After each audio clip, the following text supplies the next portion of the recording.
네, 이제 요한계시록 강의 22장까지 다 마치고 새롭게 마지막 때 나의 용사들이라는 책자에 있는 내용을 가지고 주님께서 생생하게 또 현재를 살고 있는 우리 그리스도인들에게 주시는 메시지를 같이 나누면서 기록된 성경의 메시지도 있지만 주님께서 오늘 우리에게 성령을 통해 직접 말씀하시는 하나님의 메시지를 듣고 이것을 받으신 분들, 그분들에게만 주는 것이 아니라 이 영상을 보고 듣는 모든 분들에게도 하나님이 마지막 때 뭘 원하시는지를 깨닫고 크게 은혜 받는 시간이 되길 원합니다. 이 마지막 때의 나의 용사들은 앞서 하늘군대라는 책자를 통해서 한 15강의 정도를 했는데요. 그의 후속편입니다. 그래서 21년 5월에 이제 또 하나님께서 기도의 훈련을 시키신 분들에게 주셨던 메시지인데 그것을 이제 함께 살펴보고자 합니다.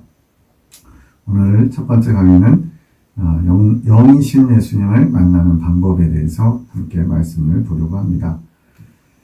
21년 1월 31일 하늘 군대를 이제 인용하시는데 이 하늘 군대는 계시록 19장에 나와 있는 어린 양의 신부들, 교시대 애긴자들을 지칭하는 표현이기도 하고 또 심할 때는 또 사단을 가리키는 표현도 있어요. 하늘에 있는 군대, 그런 식으로 공중권세 잡는 자. 그래서 하늘 군대는 그런 어떤 어린 양의 신부가 되었다라는 의미로 주신 게 아니고 하늘과 연결되어서 하늘에서 이루는 일들을 통해 이루기를 원해서 이를 하늘 군대로 임명하신다라는 주님의 뜻이 있습니다. 우리 주기도문에서도 보면 뭐라고 고백하죠? 뜻이 하늘에서 이룬 것 같이 땅에서도 이루어지이다 이런 말씀이 있죠. 그래서 영계의 천국 하나님 나라에서는 하나님 뜻이 다 이루어지는데 유독 이 땅에서는 잘 이루어지지 않는 모습들이 있어요. 왜 그럴까요? 하나님의 형상을 따라 지음받은 우리가 마귀의 게임에 넘어간 아담의 원죄 이후로 다 타락해서 하나님의 뜻에 순종하지 않으므로 하늘에서 이루어지는 일들이 이 땅에서는 잘 안 이루어지고 있습니다. 그래서 오죽하면 주님께서도 가르쳐주신 기도에 뜻이 하늘에서 이룬 것 같이 땅에서도 이루어지기를 원합니다. 이런 기도를 우리에게 시키셨겠어요. 그래서 이제 하나님께서 하늘에서 이루는 일들, 하나님의 뜻이 이루어진 것을 너희를 통해 이 땅에서도 이루어지길 원해서 불렀다는 겁니다. 너희는 나의 일들을 돕는 군사들이다. 항상 주체가 하나님이셔야 된다는 것을 우리는 강의 내내 제가 강조하고 있고 또한 이것을 들으시는 분들도 늘 염두에 두셔야 합니다. 내가 주체가 되려고 하고 내가 주인공이 되려고 하는 순간부터 위험한 상황이 되고 나중에 이단 가라지들처럼 자신이 하나님인 양 행사하는 쪽으로 갈 수도 있어요. 그래서 여기서도 지금 너희는 나의 일을 돕는 군사들이다. 주체가 되면 안 되죠. 그래서 내 지시에 따라 다른 이들의 영적인 전쟁을 돕는 나의 종들. 그러니까 본인들만 하나님께 복받고 또 영적으로 잘 성장해서 높은 천국 가라는 것이 아니고 다른 사람들의 영적 전쟁, 이제 건강하고 영적으로 바른 사람들은 괜찮아요. 그런데 오늘 이 시대에 많은 사람들이 영적으로 방황하고 힘들어하고 방향을 못 잡고 어떻게 마귀와 싸워야 되는지 성경도 있고 교회에서 많은 설교들이 있고 또 가르침들도 있지만 그럼에도 불구하고 또 헤매는 분들도 많이 있어요. 공부함과 해결받지 못하는 그런 아픔과 고통들, 또 답답함들, 이런 문제들을 혼자서 해결하기 어렵기 때문에 기도로서 영적 전쟁을 도와주는 하나님의 편에 선 종들이다 이렇게 임명하신 겁니다. 그러면서 7분을 이제 하나님을 부르셨는데 일부러 그냥 성만 써놨어요. 인도사님은 모든 것을 총괄하는 인도자, 주님의 뜻을 대변하는 대변인, 송집사 원은 주 계시라고 길을 내는 자라는 별칭을 갖고 있습니다. 무슨 말이냐면 하나님께 나아가는 행복하고 쉬운 길, 즉 성령의 이끌림 받아 하나님 뜻을 잘 알아듣고 그것을 이제 또 함께하는 분들에게 잘 전달해주는 하나님의 음성을 예민하게 잘 듣고 있는 그대로를 전하는 그런 사역자로서 길을 내는 자, 말 그대로 개척자의 모습으로 하나님의 뜻을 받아 전달하는 역할을 합니다. 그리고 두 분의 박지사님과 애녹자매님은 보충 계시로서 꿈을 꾸고 또 다른 사람의 꿈까지 해석할 수 있는 특별한 하나님의 은사를 주셨고요. 꿈이 굉장히 어려운 거는 엄청 어렵습니다. 아무리 봐도 이거 뭐 어떻게 해석해야 될지 모르는데 해석을 들어보면 기가 막히게 놀라운 하나님의 보화들이 담겨있는 아주 깊은 내용의 꿈과 그리고 전혀 상상도 못했던 놀라운 해석들이 많이 담겨 있습니다. 그리고 이제 애녹자매님은 환상을 해석하는 은사를 주셔서 환상을 통해 주님이 뭘 말씀하시는지를 잘 해석하고 또 다른 사람들 상처당하고 아프고 고통하고 실망하는 사람들에게 주님의 사랑의 메시지를 전하는 사랑의 노래라는 별칭으로 쓰임을 받습니다. 김 집사님은 치유의 사역을 하셔서 몸이 아프신 분들, 육체의 치유뿐 아니라 영혼의 아픈 것들도 어루만질 수 있도록 치유의 사역을 감당하시고요. 송 집사 이는 축사를 맡아서 어둠의 영들, 악령들, 우리가 잘 몰라서 그렇지 우리가 악심을 품을 때마다 우리가 어떤 죄를 짓고 음탕한 또는 뭐 육적인 그런 것을 추구할 때마다 마귀는 옆에서 그것을 받아먹고 더더욱 강력하게 우리 삶에 개입해서 우리 틈을 걷고 우리를 넘어뜨리고 말씀 하나님과 멀어지게 만드는 그런 작용들을 많이 합니다. 그래서 이런 하나님의 사역 중에 귀신을, 악령들을 물리치는 이 사역은 꼭 필요한 것입니다. 생각보다 정말로 많아요. 요즘 저 기도원에서 귀신 쫓아내는 그런 걸 말하는 것보다는 우리 삶의 어둠의 역사 이런 것들이 많이 있어서 그런 부분도 하나님께서 축사의 은사를 주셔서 쫓아내도록 그렇게 운영하셨고요. 사무엘은 이제 어린아이입니다. 아직 나이가 아주 어린 어린아이인데 영안이 열려서 영적으로 성장 행사라기보다는 하나님의 은혜로 영안이 열려서 마귀들이 이렇게 사역하는 것도 보고 또 천사들도 보고 또 천국도 갔다 오고 이러면서 영적인 상황들을 통해서 하나님이 지금 어떤 일을 하시는구나 이런 걸 간접적으로 이렇게 전달을 해주는 그런 역할을 합니다. 자, 이렇게 하나님이 7명의 하늘군대를 세우신 것은 하나님을 사랑하는 자, 곧 그 뜻대로 부르심을 입은 자들에게는 모든 것이 합력하여 선을 이루신다는 그런 바울 사도의 말처럼 합력해서 선을 이루라고.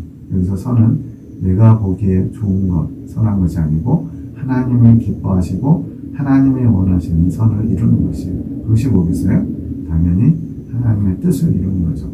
왜 이분들을 이렇게 세웠나 봤더니 이게 지금이 마지막 때고 이 마지막 때에는 영적인 방황을 하는 분들도 많고 또 잘못된 거짓 교사들 또 심지어 정통 교단의 정통 신학을 하신 분들 중에서도 잘못 알고서 그러나 그것이 자신의 깨달음이나 이런 것으로 굉장히 정확하다라고 끝까지 믿어가지고 아주 강하게 고집스럽게 주장하는데 전체적으로 봤을 때는 문제가 있는, 그러니까 이단은 아닌데 자칫 사람들에게 잘못된 길을 제시하고 인도할 수 있는 그런 사상들, 하나님으로부터 온 것이 아닌 인간적인, 인본적인 또는 사상적인 그런 부분들에서 많은 문제를 야기할 수도 있습니다. 그러다 보니까 오늘날 유튜브가 활성화되면서 많은 신학 또는 신앙의 어떤 틀, 간증, 여러 가지 경험들이 굉장히 홍수처럼 쏟아지는데 들어보면 유익한 것도 많아요. 그런데 또 아주 영적으로 분별하면서 들어야 되는 것도 참 많습니다. 보면은 훌륭하신데 어느 부분에서는 문제가 있어서 서로 헐뜯고 참소하고 소송을 걸고 그런 부분들도 지금 인터넷에 아주 좀 뭐랄까요 혼탁할 정도로 많습니다. 분별하는 것 중요합니다. 성경을 정확하게 하는 것도 중요하고 모든 것이 다 중요한데 가장 중요한 것은 하나님의 뜻을 아는 것, 하나님의 마음을 아는 것, 하나님께서 우리에게 정말 뭘 원하시는지 정확한 성경 지식도 필요하죠. 그러나 우리가 신학자가 아닌 다음에야 어떻게 정확한 성경 신학자들도 뭐 어느 부분에서 우리보다 뛰어난 것 뿐이지 정말로 그분들이 하나님을 향한 그 신실한 마음 이런 것들이 그럴지는 알 수 없죠. 지식이 신앙을 의미하지는 않으니까요. 그래서 어쨌든 여기서 중요한 것은 하나님의 마음을 아는 자들로 훈련하시는 것, 이것이 귀하고 귀해서 여러분과 같이 이 말씀들을 나눈 겁니다. 지금부터 나오는 말씀들은 이제 예수님께서 이 계시를 받는 통로들을 통해서 주님이 주시는 당신의 뜻인데, 그것을 남의 이야기 또는 어떤 지식적인 욕구를 채우기 위해서 듣는 것이 아니라 내게 주시는 음성을 들으면 굉장히 유익할 줄 믿습니다. 이단이나 뭐 이런 건 전혀 아니니까 한번 들으시면서 분별하시면 되죠. 결코 이단들이 강조하는 정욕적인 것이나 본인들만이 뭐 어떤 특별한 어떤 하나님의 은총을 입은 것처럼 그런 게 없습니다. 우리 모두에게 주시는 하나님의 메시지입니다. 자, 21년 4월 30일에 이제 하나님께서 말씀하시기를 하늘 군대여 마음을 새롭게 가져라. 나의 새로운 일을 할 때가 되었다. 하나님은 날마다 우리에게 사명과 또 하나님의 일에 동참해서 하나님의 일을 감당해 주기를 원하십니다. 이 말씀은 오늘 우리에게 스스로에게 지금 하나님이 던지시는 말씀으로 받으시면 좋습니다. 내가 옛것은 가고 새것이 되게 하겠다. 옛것. 예전에는 옳았는데 지금은 옳지 않은 것. 또는 예전에는 괜찮았는데 지금은 뭔가 개혁의 시대, 또 마지막 때 마귀의 계기로부터 많은 영혼들을 주님께로 인도해야 되는 특별한 마지막 때를 살고 있는 이때에 하나님께서 지금 사명을 주시는 거예요. 나의 풍성한 새 포도주를 새 부대에 담을 일들을 할 것이니라. 결론적으로 말씀드리면 여기서 새 포도주는 성령님이고요. 새 부대는 성령님을 담는 그릇, 우리의 마음 주머니입니다. 많은 이제 정치인들도 굉장히 이 말들을 많이 쓰면서 막 아무데나 갖다 붙여요. 그러나 이게 주님이 말씀하시는 새 포도주 새 부대는 우리의 새로워진 마음, 심령에 하나님의 성령, 기름 부으심을 통해서 성령께서 주도권을 가지고 우리를 이끌어 가시는 하나님의 일들을 하시겠다는 의미입니다. 이게 결론적인 거고요. 너희도 너희 마음을 새롭게 하여라. 지금 새 부대가 나의 새로운 마음이거든요. 마음 가운데 성령께서 마음껏 역사하실 수 있도록 내 안에 내 생각, 내 감정을 다 내려놔야 돼요. 그리고 주님의 뜻, 주님의 생각, 주님의 마음, 감정을 품어야 되는 겁니다. 나를 기대하는 마음을 준비하여라. 나를 기대하는 마음, 주님에 대한 기대. 우리도 주님에 대한 기대가 다 누구나 있죠. 그런데 어떤 사람은 육적인 걸 공급하시는 예수님을 기대하는 분들도 있더라고요. 이 땅에서 나를 위해 도깨비 방망이처럼 내가 뭘 원하면 들어주셔야만 하는 그런 하나님, 나의 필요를 채워주시는 하나님.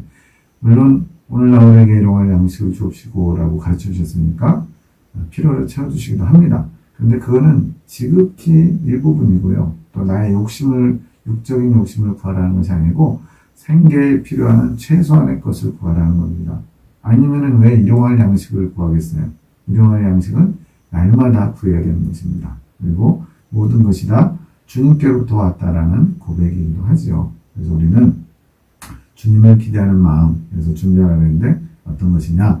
정말로 하나님께서 나를 통해서 놀라운 일, 새로운 일, 하나님의 놀라운 일을 이루시겠다라고 하나님 말씀하시고 그 말씀을 받을 준비를 하는 것이 바로 예수님을 기대하는 마음입니다.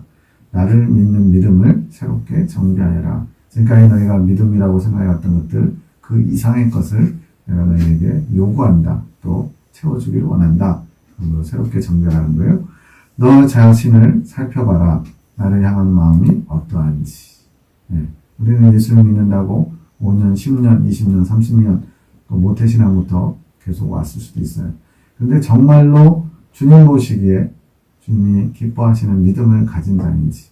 네. 저도 예수 믿은 지 한 40년 가까이 됐는데 예수님께서 기뻐하실 만한 믿음을 가진 지 얼마 안 된 것 같아요. 네. 순간순간의 과정이 있지만 그러나 우리는 날마다 새롭게 돼야 됩니다.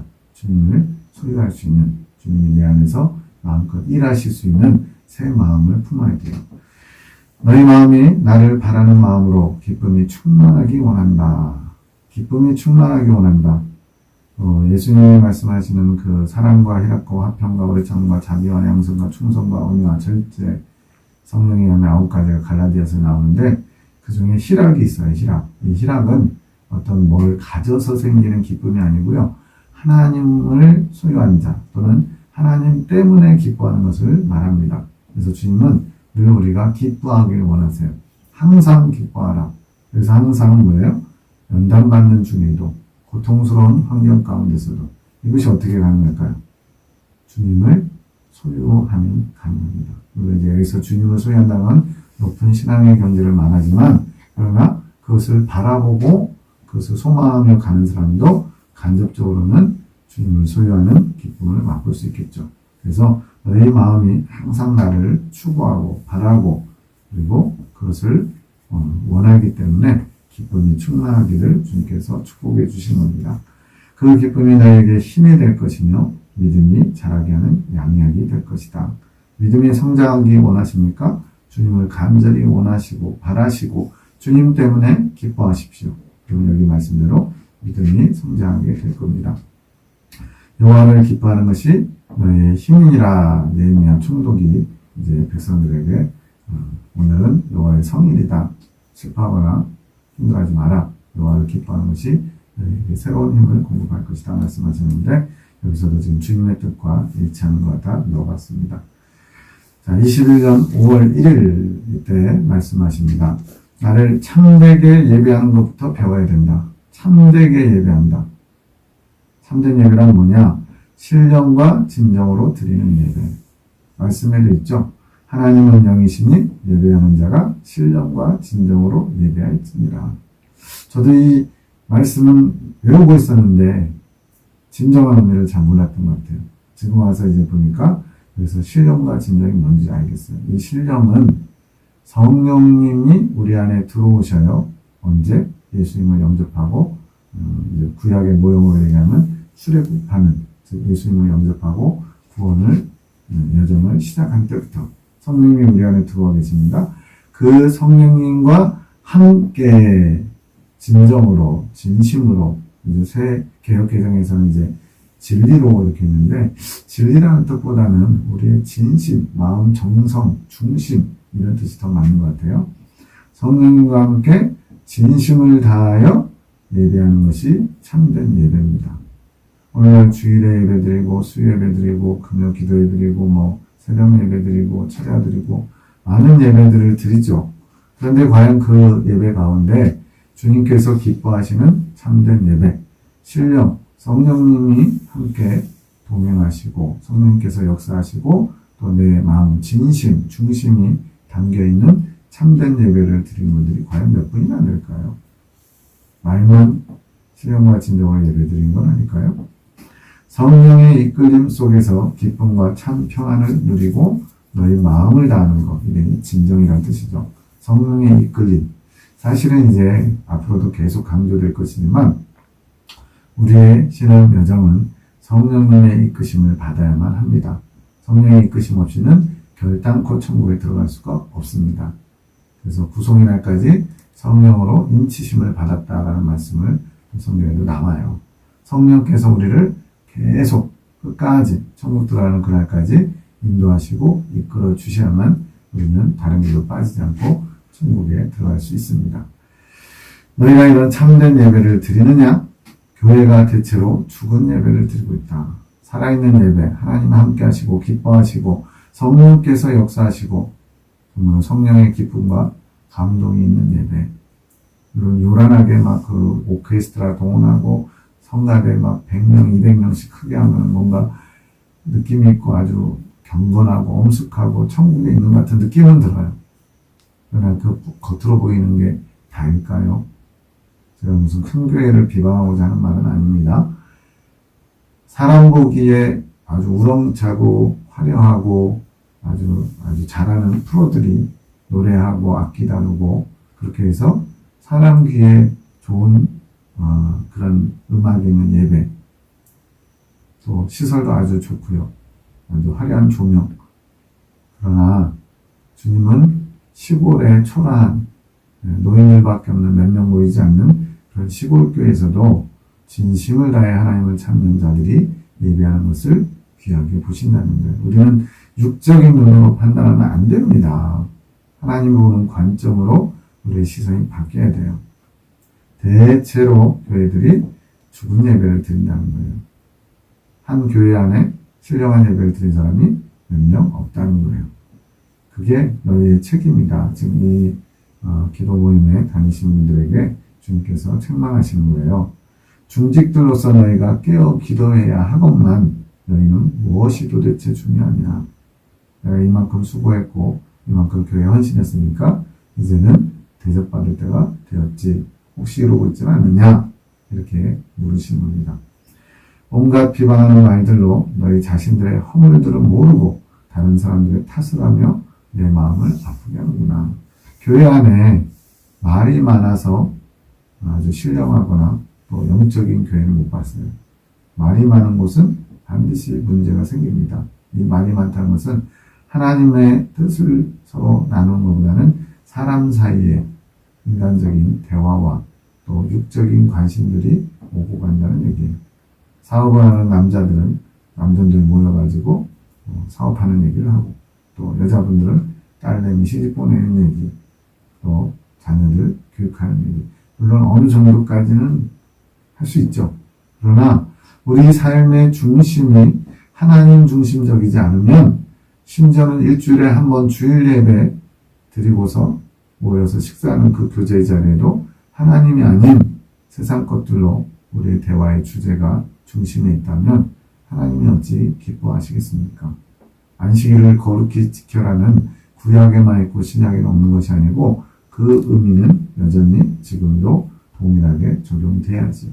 정말로 하루를 온전히 주님과 함께, 주님께 시간과 마음과 또 물질과 정성과 우리의 혼신의 힘을 다해서 하나님을 예배하는 그 예배 자리가 되어야 되는데, 과연 정말 내가 지금 참여하고 있는 교회 예배가 그런 자리인지 한번 생각해 보십시오. 그런 다른 사람들의 허물과 또 잘못을 탓하는 그런 것들이 내 마음을 아프게 하는구나. 너희가 본이 되어라. 이제는 돌이키라는 얘기입니다. 남들은 그럴지라도 너희들은 그러지 마라. 영적인 게 무엇인지 육적인 게 무엇인지 그걸 분별하도록 내가 가르칠 것이다. 즉 우리가 영적이다라고 생각했는데 주님 보시기에는 육적인 것도 많다는 겁니다. 사람의 생각과 하나님 생각이 다른 경우가 정말 많아요. 이것을 잘 분별해야 되는데 앞으로 살피게 될 말씀들에서 많이 나올 겁니다. 내가 나의 사랑의 정의니, 우리는 공의와 사랑이 서로 대적한다 또는 부딪힌다 생각하는데 사실은 정의 안에 사랑이 있고요. 사랑 안에 정의가 있습니다. 그게 질서와 조화와 균형을 이루어서 하나님의 뜻을 온전히 나타나게 되는 거죠. 그래서 이러한 사랑의 정의로 세세히 살피며 가르칠 것이다. 주님의 친히 이끌어 가시겠다는 거예요. 주님 보시기에 부끄러움이나 또 좋지 않은 것들은 고쳐나가도록 주님께서 간섭하시겠다는 겁니다. 간섭하는 건 좋은 거예요. 왜냐하면 로마서 1장에 보면 세 차례나 상한 마음, 상실한 마음대로 내어버려 두사. 저희들의 종욕적인 것 서로 막 바꿔 쓰는, 수리대로 쓰지 않고 바꿔 쓰는 것대로 내어버려 두사. 이런 표현이 3번이나 나옵니다. 하나님이 내버려 둔다는 얘기는 거의 버림받는 수준이에요. 하나님이 우리 삶에 간섭하시고 개입하시는 게 좋은 겁니다. 긴장하며 자기의 모든 것을 고침받기를 바라는 마음으로 여기에 오너라. 조금 나는 100가지 중에 한두 가지 고칠 것 같아 라고 생각했을지 몰라도 주님은 모든 것을 고침받기를 원하는 마음, 그게 겸손한 마음이고 주님의 뜻을 받드는 마음이라는 거예요. 나는 이 정도면 됐지 뭐. 난 누구보다 괜찮은 사람이야. 신실한 사람이야. 스스로 자신을 높게 평가하게 되면 더 이상의 발전은 없습니다. 주님의 기준은 굉장히 높아요. 천국의 백성은 예수 믿는다고 뚝딱 하고 가는 데가 아닙니다. 거룩하고 정결해야 돼요. 주님께서 찾으시는 하나님 백성은 흠이 없길 원하시는 거예요. 내가 다시 올 때 흠이 없길 원한다.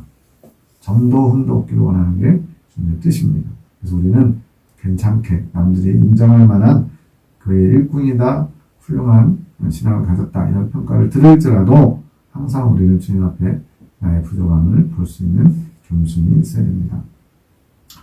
나를 만나는 통로가 무엇이라고 생각하느냐? 바로 기도다. 이건 뭐 당연한 말이죠. 그런데 기도는 너희의 영이 나의 영과 교통하는 것이다. 이렇게 생각 한 번이라도 해보신 분은 나름대로 영적으로 많이 고민하신 분이에요. 기도가 예수님의 영과 우리의 영이 교통하는 거예요. 우리가 기도할 때마다 정말 주님과 교통하고 있습니까? 기도는 하는데 나를 만난 경험이 없는 것은 영으로 기도하지 못하기 때문이다. 자, 이 부분을 이해하는 분이 그렇게 많지는 않을 수도 있겠다는 생각이 들어요. 왜냐? 영어로 기도한다는 게 뭔지 잘 모르니까. 답은 이미 앞에서 말씀드렸어요. 뭐였냐면 예배하는 자가 신령과 진정으로 예배하듯이 기도 또한 신령, 내 안에 계신 성령님께서 나의 기도를 이끌어 가실 때 그것이 바로 영으로 기도하는 거예요. 왜 그러냐면 우리는 영혼과 육으로 이루어졌는데 혼은 우리의 정신 영역으로서 이런 눈에 보이는 육체와 관련된 게 밀접해요. 그런데 영은 혼과 영은 원래 하나예요. 영혼은 하나지만 그러나 기능상 혼은 우리의 이런 육질계와 또 우리의 육체적인 보고 듣고 느끼는 감각과 혼이 밀접하게 연관되어 있어요. 혼 안에 생각과 감정이 있거든요. 그리고 의지도 있고 뜻한 바 추구하는 그런 것들. 그런데 이 혼의 영역으로 주님과 온전히 소통할 수 없고 영의 영역으로 가야 되는데 이 영의 영역은 내가 잘 몰라요. 왜 그럴까요? 타락한 인간은 이 영이 기본적으로 잠들어 있는 상태 또는 죽어 있는 상태라고 생각하시면 돼요. 영 자체는 선한 것인데 잠들거나 죽어 있기 때문에 하나님과 교통하기가 어려운 겁니다. 그래서 하나님이 우리에게 성령을 보내주신 거예요. 이 영이 점점 혼의 영역을 넘어서서 우리의 전부를 장악할 수 있도록. 이건 좀 어려운 거니까 간단하게 얘기하면 이 영이 하나님과 소통하려면 교통하려면 성령의 이끄심, 도우심을 받아야만 하는 거예요. 그래서 기도할 때 잘 모르겠으면 하나님 저는 기도할 줄 모릅니다. 내 안에 성령님이 계시다면 저의 기도할 바를 알게 해주시고 저에게 기도할 말들을 마땅히 넣어주십시오. 제가 그러면 그 이끄심 따라 기도하겠습니다. 이런 어떤 순수하게 주님의 이끄심을 받으려는 기본 자세를 가지고 이게 처음부터 되지는 않습니다. 왜? 우리도 예를 들어서 뭐 어떤 사고로 인해서 몇 년 동안 식물인간처럼 누워있던 사람이 움직이려면 어떻게 해요? 굉장히 재활운동이나 이런 것들 많이 해야 되잖아요. 온몸이 굳어있잖아요. 그런 것처럼 영이 깨어서 날마다 하나님과 교통하는 것이 훈련되어 있지 않으면 이 영이 살아나는데 시간이 좀 필요해요. 어떤 시간이?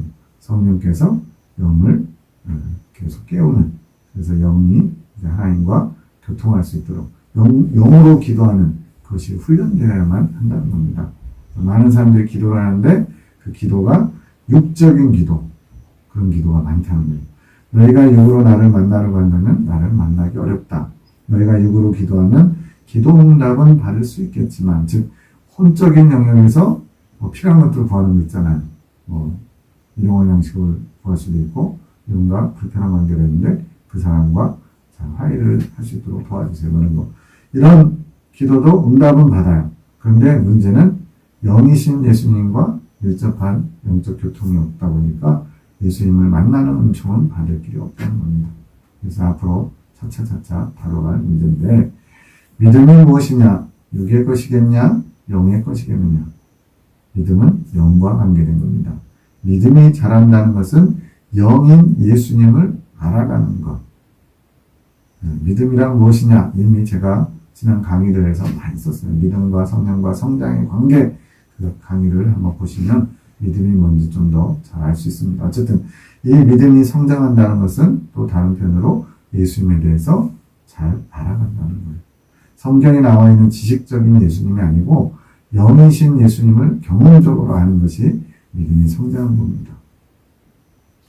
여기는 이 예레미야 기도원 팀이 만나는 장소, 내가 너희를 만나는 장소로 마련했다. 이곳에서 너희가 나를 만나는 영의 기도를 하기 원한다. 세상 사람들 대부분 또 교회 다니는 사람들이 일반적으로 하는 이 땅에 사는데 필요한 땅의 기도를 하는 것, 그게 이제 육적인 기도거든요.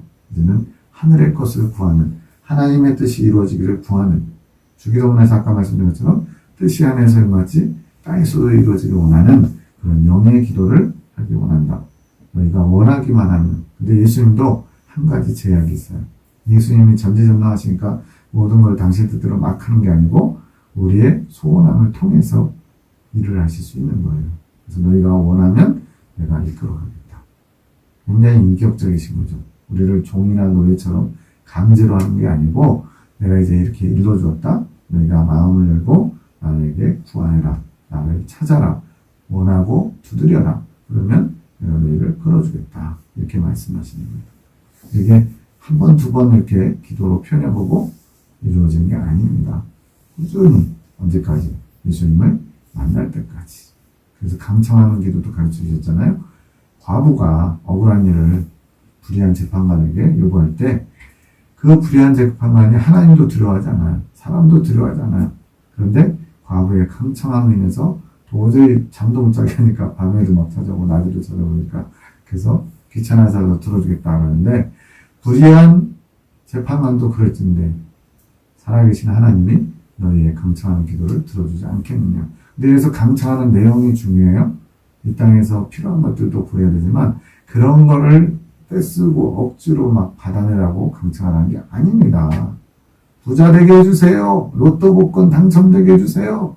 우리 아들 이번에 꼭 대학 들어가야 됩니다. 삼수입니다. 이런 거 말고요.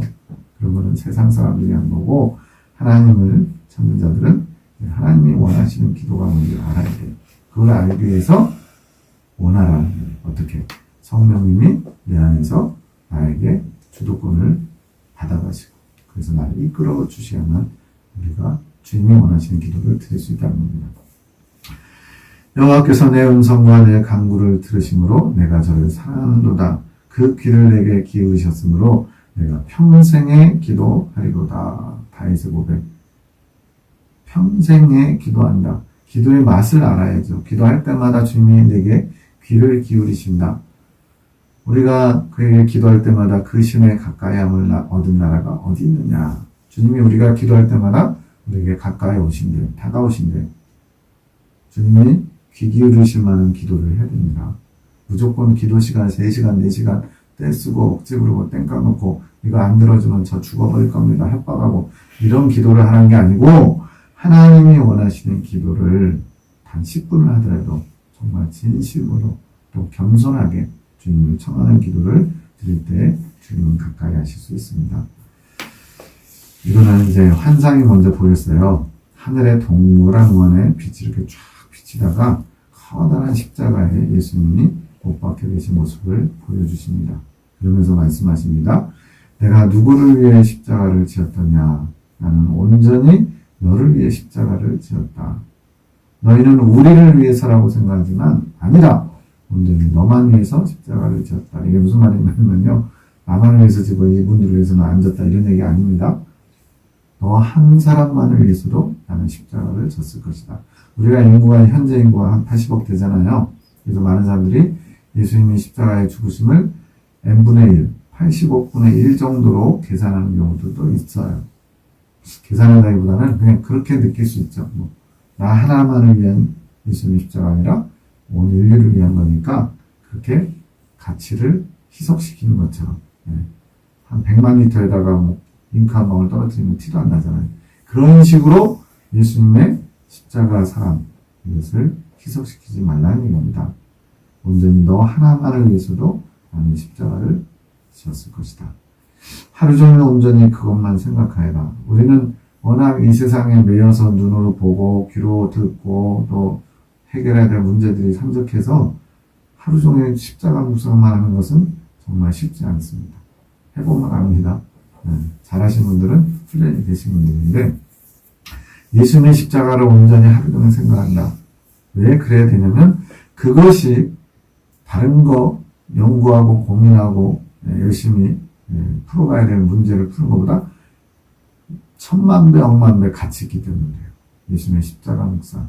그래서 수도자들이라든가 영적으로 경건하신 분들은 십자가 묵상을 자주 합니다. 물론 타성이 젖어서 있어도 안 되지만 나의 십자가 능력인 나의 보혈을 너희 각자에게 덮어주기 원한다. 즉 날마다 십자가에서 비롯된 주님의 보혈을 보혈을 덮어준다. 보혈로 온전히 깨끗게 하신다. 이런 의미로 쓰시는 거죠. 그래서 나의 허물과 나의 죄와 나의 어두움과 나의 연약함들을 주님의 사랑으로 온전히 다 씻어주시기 원하시는 거예요. 나의 십자가 사랑을 너희가 알기 원하고 본받기 원한다. 그 시간 너무 빽빽해서 보기 어려운 분들은 눈 감고 잘 들으시기만 해도 됩니다. 너희는 나의 십자가를 함께 지고 가야 되는 사명을 받은 자들이다. 이제 많은 사람들이 알곡만 취한다, 알맹이만 빼먹는다, 이런 것들이 좀 있어요. 우리 그리스도인들에게도. 즉 무슨 말이냐, 그냥 예수님이 나를 위해서 십자가 죽어주셨대, 고맙네, 땡큐지 이러면서 그 십자가 죽으심을 통해 나는 이제 천국 가게 돼, 이렇게 알곡만 취하고 그리고는 자기 멋대로 살아요. 천국 갈 확보, 천국을 확보하고 그 다음에 내 세상이다, 이렇게 아닌 것 같은데 그렇게 사는 그리스도인들이 많다는 겁니다. 근데 주님은 이제 나의 십자가 짐을 함께 같이 동참할 동역자를 찾으셔요. 구약의 많은 선지자들, 또 신약에 와서 믿음의 선지자들이 다 이 일을 감당한 겁니다. 주님의 짐을 함께 지고 주님과 함께 사역하신 분들이에요. 그런 분들을 주님은 나의 벗이다, 나의 친구다, 이렇게 말씀하십니다. 제자들도 막판에 뭐라고 해요? 이제는 너희를 종이라지 않고 나의 친구라고 한다, 이렇게 말씀하시잖아요. 너희는 나의 십자가를 함께 지고 가야 되는 사명을 받았다. 이건 귀한 겁니다. 아무한테나 주님이 이렇게 말씀하시지 않아요. 우리에게도 말씀하시는 거라고 생각하셔야 돼요. 먼저 너를 위해 십자가를 진 나를 생각하면서 나의 사랑을 먼저 알아라. 그러나 너희가 나와 함께 내 사역에 동참하기 원한다면 선행돼야 될 것이 먼저 나의 사랑이 뭔지를 너희가 경험적으로 알아야 된다. 머리로 아는 거 말고요. 영으로 나를 만난다는 것은 나의 십자가 사랑을 깨닫게 되는 것이다. 영으로 나를 만난다. 예수님을 알아가는 것이 아까 뭐라 했어요? 믿음이라고 했죠. 믿음이라는 것은 결국엔 믿음의 결국은 어디에 도달하냐면요. 믿음의 결국은 사랑입니다. 그래서 사랑은 율법의 완성이라는 표현을 주님께서 쓰셨어요. 온 율법과 선지자의 강령이다라는 말씀을 쓰셨고요. 자, 사랑이 믿음의 결과물이에요. 그 얘기는 영으로 예수님을 알아가는 것이 앞서 믿음이라고 했어요. 더 믿음이 커지면. 그렇게 믿음이 커지면 커질수록 예수님의 사랑이 얼마나 큰 것인지를 깨닫고 그 사랑을 가지고 이제는 내가 나 혼자만 드리는 게 아니라 다른 사람들에게도 나눠줄 수 있는, 전달할 수 있는 도구요, 통로요, 그런 중재자, 중보자가 되어야 되는 겁니다. 내가 너희를 얼마나 사랑하는지 너희가 아느냐? 글쎄, 우리가 주님을 사랑한다 하지만 그 사랑과 주님이 우리를 사랑하신 것과 만약에 저울에 단다면 아마 아예 이게 저울이 반응도 안 할 것 같아요. 주님이 우리를 얼마나 사랑하시는지 아십니까? 저도 아직 잘 모르겠어요. 알려고 애는 씁니다. 너희를 통해 교회에 나의 양들을 구원하기 원한다. 어둠에 붙잡혀 있는 나의 가여운 양들. 지금 너는 그래도 지금 어느 정도 믿음의 성장을 입어서 나와 함께 지금 나의 사명을 감당하기 위해서 이루고 있지만 그러지 못한 대다수, 나와 온전히 만나지 못하고 방황하는 그런 영혼들, 내가 그들을 불쌍히 여긴다. 목자는 양을 위해서 목숨을 버리는 자라고 그랬잖아요. 그 목숨을 버린 양들을 이제 하나님 나라로 이끌어가야 되는데 그 양들이 지금 어둠의 영들, 마귀들, 그들에게 붙잡혀가지고 제대로 하나님께 나아오지 못하고 있는 상황이 너무나 많은 거예요. 그들 때문에 내가 얼마나 슬픈지 아느냐. 그래서 믿음이 성장한 사람은 예수님의 마음을 품는 자입니다. 사도행전에 보니까 이새의 아들 다윗을 만나니 내 마음에 합한 자라고 했죠. 다윗이 왜 예수님의 마음에, 하나님의 마음에 합한 자냐? 바로 다윗이 하나님의 마음을 아는 자였다는 거예요. 우리도 이러한 정말로 어둠에게 잡혀서 헤어나지 못하는 많은 방황하는 영혼, 또 지금 마지막 때 별의별 희한한 이단들, 사이비 교주들 나와가지고 재산과 육체를 갈취하고 얽어매고 있잖아요. 그 영혼들을 향한 주님의 아픈 마음을 우리가 100만 분의 1이라도 동참하기를 원합니다. 나는 아직도 내 양들을 위해 날마다 십자가를 지노라. 신학적으로 이게 맞냐 틀리냐 이거 따지지 마시고 주님께서 날마다 십자가를 지는 것처럼 고통을 느끼시는 거예요. 그 한 영혼 한 영혼 때문에. 이러한 주님의 마음을 우리가 헤아리고 나의 십자가를 너희가 나눠주기 원한다. 주님께서 혼자 버거워서 감당 못하셔서 이럴까요? 그렇지는 않을 것 같아요. 저희들을 대접해 주는 겁니다. 너희가 나의 이제 친구가 되어다오. 나의 마음을 아는 자가 되어다오. 더 나아가서 나의 신부가 되어다오. 이제 어린 양의 신부가 누군지 지난 요한계시록 강의에 처음부터 거의 다 보신 분들이 이제 정리가 되실 겁니다. 특별하게 예수님과 마음이 하나를 이루는 분들이에요. 나의 십자가를 너희가 나눠주기 원한다.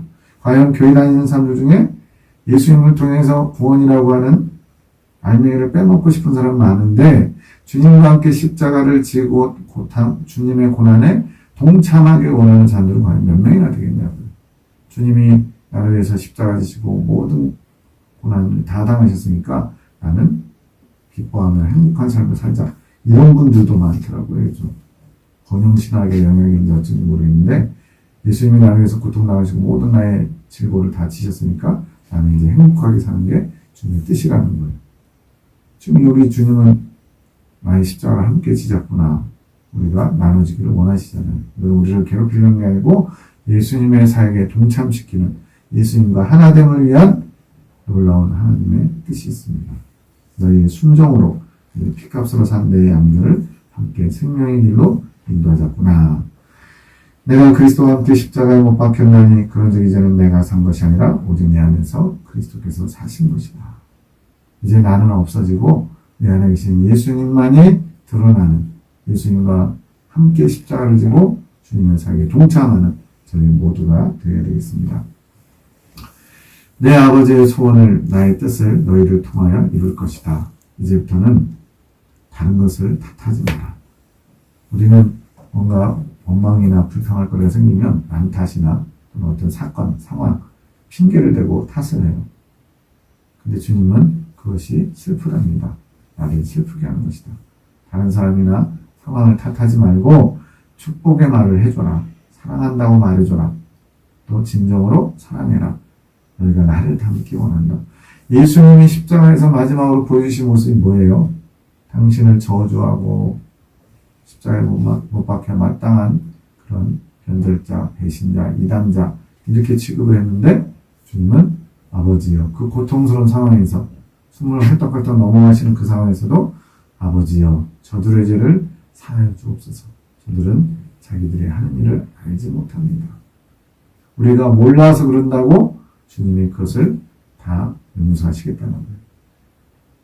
너희가 나를 닮기 원한다. 저주의 입술이 되지 말아라. 악한 것들이 너희 저주대의 말로 춤추게 하지 말아라.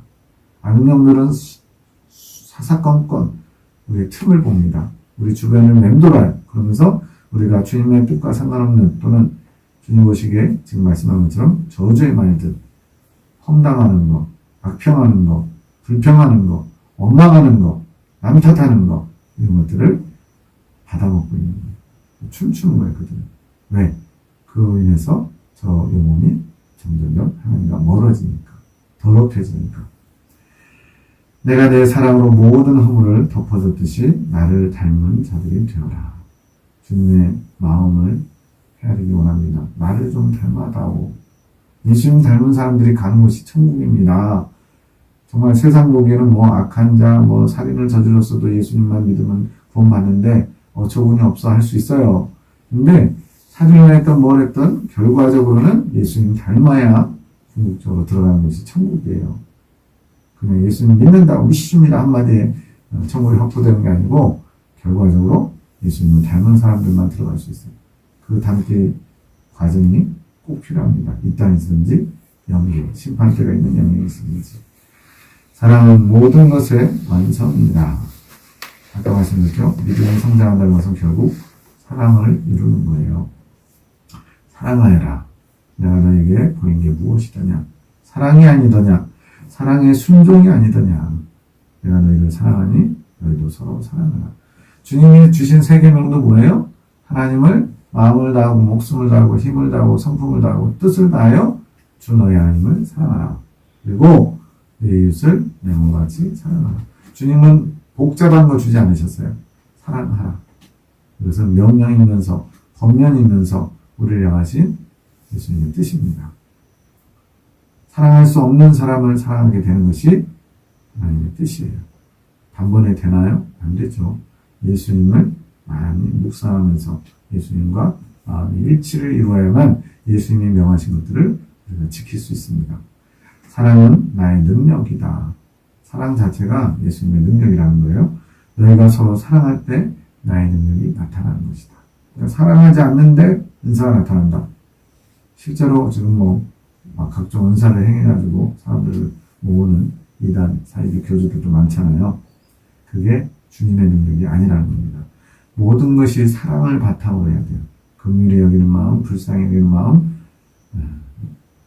그래서 조영기 목사님 돌아가신 고 조영기 목사님도 말년은 좀 그렇지만 초창기 50년대, 60년대 그 6.25 이후에 엄청나게 피폐한 가난하고 헐벗고 굶주리고 상위 용사들도 많았고 그들을 보면서 불쌍히 긍휼히 여기는 마음이 많아서 예수님을 믿으면 행복하게 고침받을 수 있다. 이런 것들을 전하면서 폭발적으로 이렇게 교회가 성장한 것 같아요.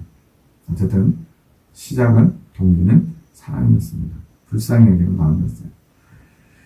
내가 사랑하노라 축복하노라. 사랑은 이웃에게 악을 행치 아니하나니 그러므로 사랑은 율법의 완성입니다.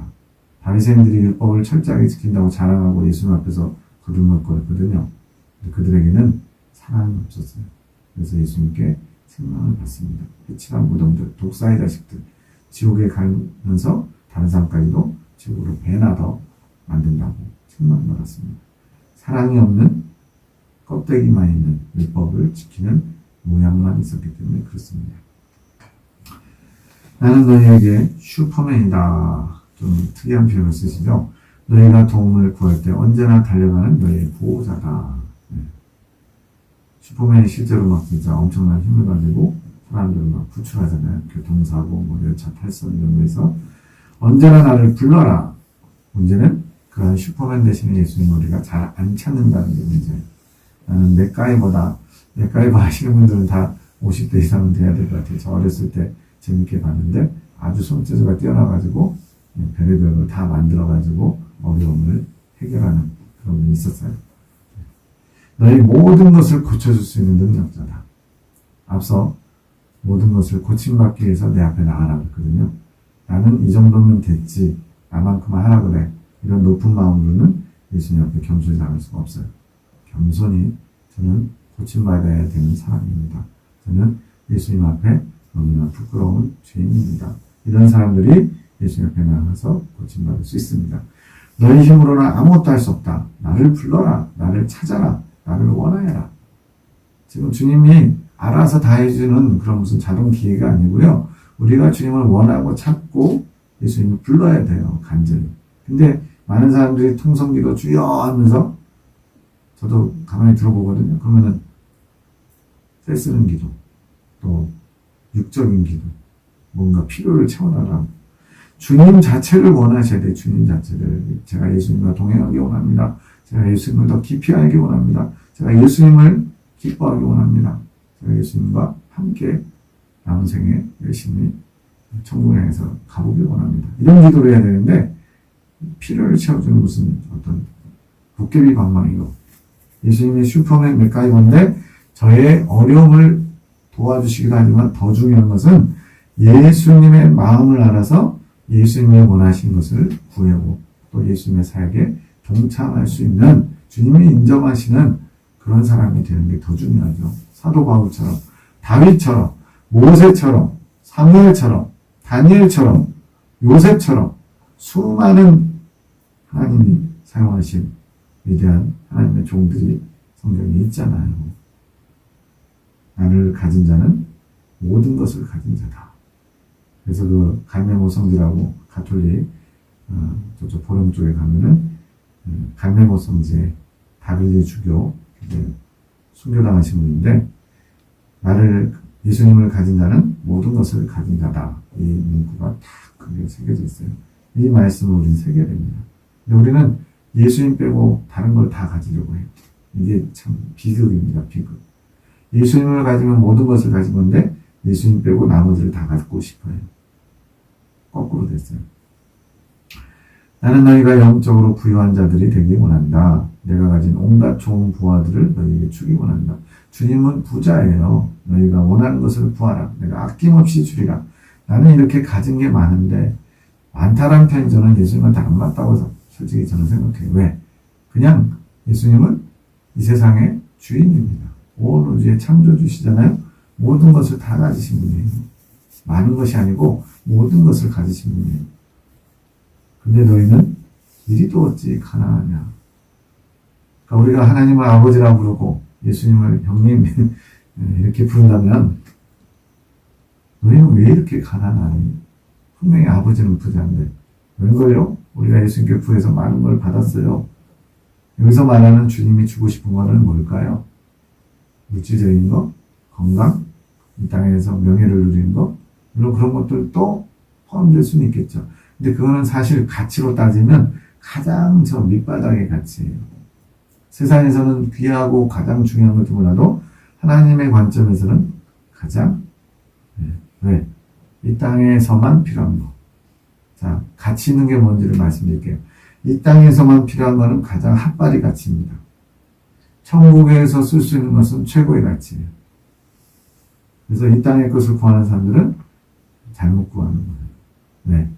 길게 살아봐야 80년, 100년인데 이 땅의 것을 구하다가 영원한 것, 천국에서 누릴 수 있는 것을 얻지 못하니까. 오히려 이 땅의 것들을 다 포기하고 천국의 것을 구하는 분이 지혜로운 사람이고 대단한 사람이고 뭔가를 아는 분이에요. 나의 아들, 딸들아, 나의 재산을 받아라. 주님은 주고 싶어서 안 달라신 분이에요. 근데 받아가려고 하는 사람이 없어요.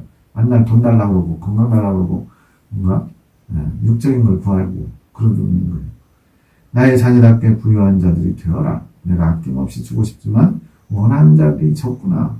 주님을 인색한 분으로 아는 사람들도 있고요. 또 온갖 썩어질 것만 구하니 내 마음이 어떠하겠냐. 썩어질 것.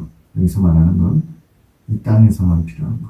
이 세상의 것은 다 썩어지고 없어질 것들이에요. 내 마음 좀 알아다오.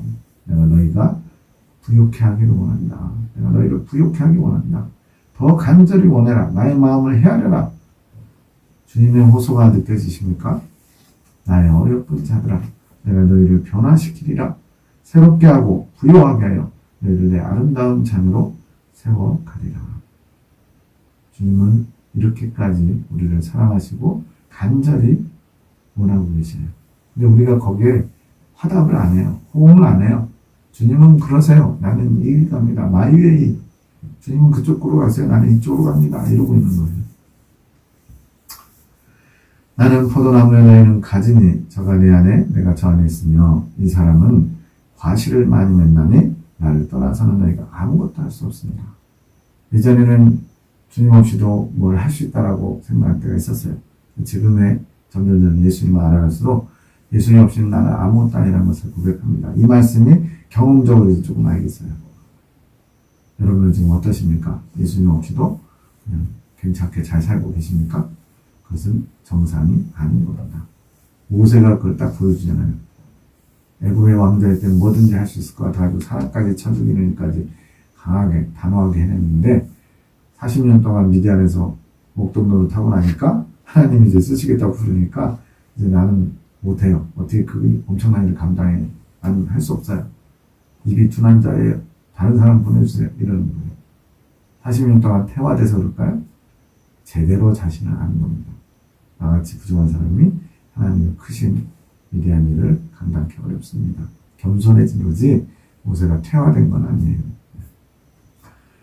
때가 너무나 임박하구나. 하늘나라에 왔을 때 어떤 모습으로 오고 싶으냐. 때가 임박하다. 정말로 예수님 오실 날이 얼마 안 남았습니다. 이미 계시록 강의를 들으신 분들은 아시겠지만 러시아의 푸틴, 그게 에스겔 38장에 나오는 고개 전쟁, 그게 이제 선상현반 6째 나팔 전쟁인데 거기에 전형적인 고개 모습을 푸틴이 갖고 있어요. 아주 저돌적이고 과감하고 또 러시아에 아주 지금 현재 인기도 많고요.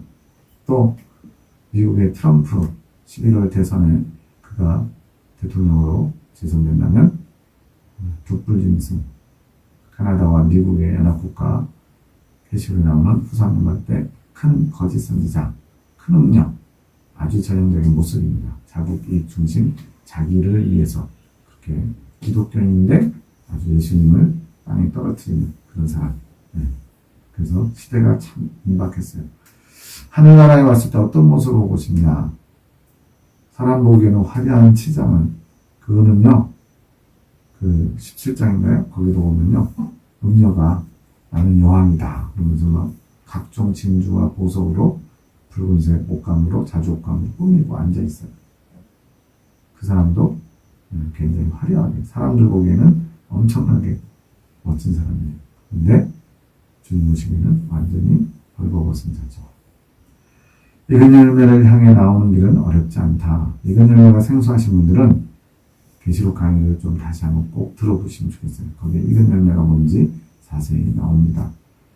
그것이 얼마나 행복한 길인지 아느냐? 천국 곳간에 들어가려면 익은 열매가 돼야 됩니다. 곳간은 열매를 저장하는 곳이잖아요. 근데 다 익지도 않은 싹, 이삭 이런 거 잘라다 넣어봐야 썩기밖에 더 합니까? 자리밖에 차지하지 않아요. 근데 이 익은 열매 되는 길이 굉장히 어렵다라고 배우는 교단도 있어요. 제가 속했던 교단. 그 길이 고난과 역경의 길, 십자가의 길은 고난과 역경의 길은 맞죠. 그런데 너희 힘으로 그 길을 가려고 하니까 그렇게 고난과 역경의 길이라는 거예요. 너희 지식이 그렇게 만들었다. 나를 가져라. 나를 의지해라. 나와 함께한 그 길은 행복한 길이다. 부유한 길이다. 여기에 답이 있어요. 길 자체가 울퉁불퉁하고 뭐 험난하고 막 그래요. 길 자체는 굉장히 어려워. 근데 같이 가시는 분이 능력자고 같이 가시는 분이 사랑하는 사람이에요.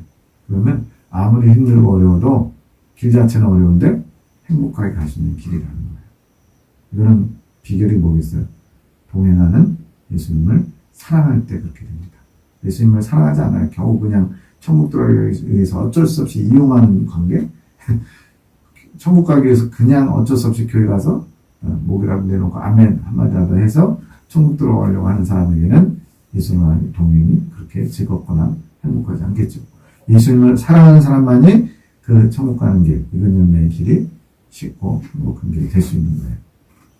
그것 또한 마귀가 갈 수 없도록 너에게 함정을 놨다. 힘들고 어려워. 가지마. 못 가. 포기해. 지혜로운 자가 되어라. 지혜가 너희를 가르치며 인도해 갈 것이다. 지혜가 곧 예수님이거든요. 구하여라. 구하여서 받지 못할 게 무엇이겠느냐. 주님은 구하래요. 계속 끊임없이 우리에게 구하래요. 우리가 근데 썩어질 것만 구하든지 또 별로 구하지 않든지.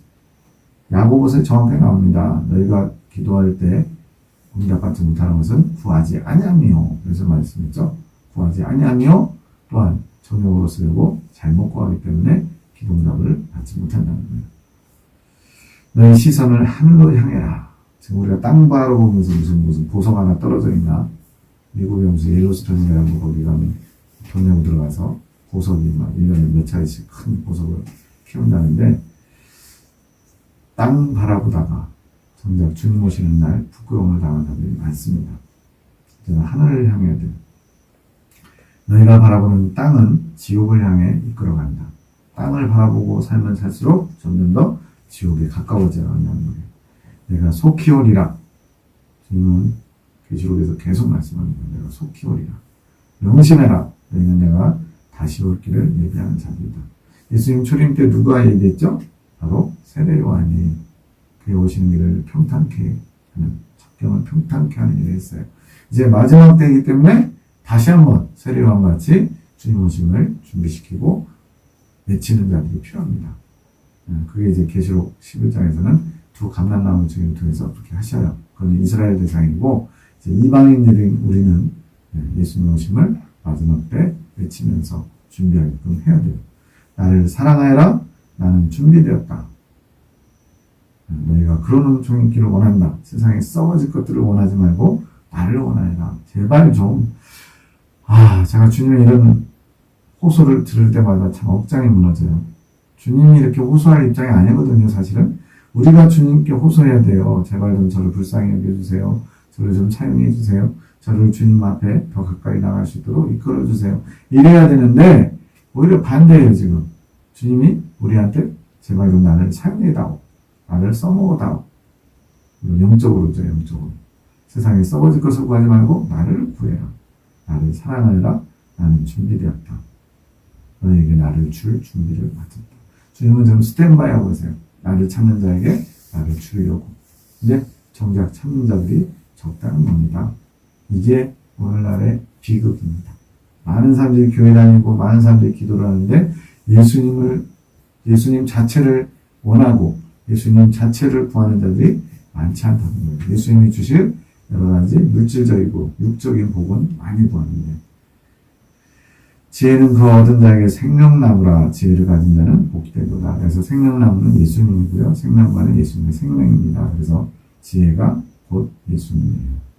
예수님을 구하는 자는 복되도다. 마지막입니다. 믿음의 척도는 순종이다. 순종이 행함이 아니겠느냐. 나는 너희의 행함을 평가한다. 그래서 행함이라는 것은 어떤 행실 이런 것보다도 더 나중에 나오겠지만, 그래서 행함은 내 안에 계신 성령님께서 나를 이끌어 가실 때 순종하는 거, 이게 행함이에요. 이건 좀 깊기 때문에 믿음과 성령과 성장, 이 과목에서도 한번 보시고요. 아무튼 앞에서 다뤘었습니다. 행함은 그냥 단순히 겉으로 보이는 어떤 열매를 맺는 걸 행함이라고 하지 않고 주님의 뜻에 내가 순종하는 것, 부합한 삶을 사는 것, 이것이 행함이에요. 내가 믿음 있는 걸 알고 싶을 땐 나의 말을 얼마나 행함으로 순종하는지 살피면 된다.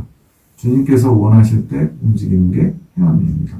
근데 주님이 원하시지 않는데 내가 이게 옳아서 하는 것은 아무리 대단하고 아무리 남들 보기에 엄청나게 보이는 일이라도 행함이 아닐 수 있어요.